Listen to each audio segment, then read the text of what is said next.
We've been using the Connections toy now for about a month. I've used it in my pop class and of course in the leadership class. And they learn tremendous things just by playing.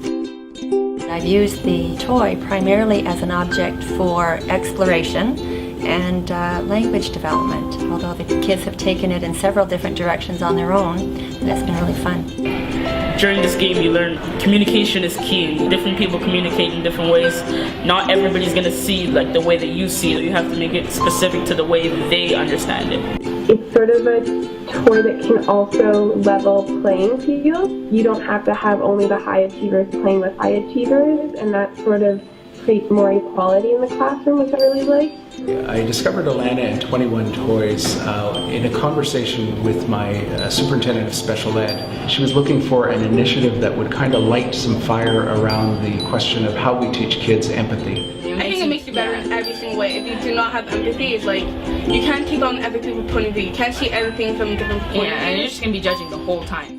We found our greatest success through our tech, who uses it for conflict resolution, and she's super happy with that.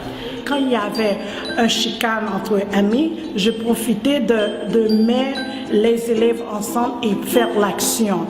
Ce jeu nous montre dans plusieurs domaines on peut vraiment l'utiliser. I've seen it used in kindergarten classes, I've seen it used in grade 12 philosophy and marketing classes and everything in between. So as a teacher, that's a really wonderful thing to be able to see that type of flexibility.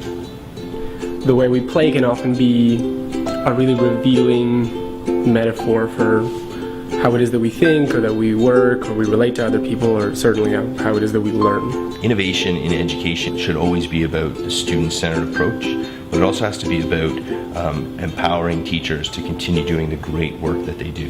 To reinvigorate imagination, not only in our kids but in our educators as well. All of this new work being done in digital and tech actually forces us to look back at the other end of the pendulum and what new value can be created with traditional physical toys or physical technology, communication, collaboration, project-based learning, and that empathy piece that we know is so important. What we hope, at least from the toys, is that it kind of brings it back to the really basic. It's really about the human experience and your interaction with your classmates and with your teacher and just with your learning.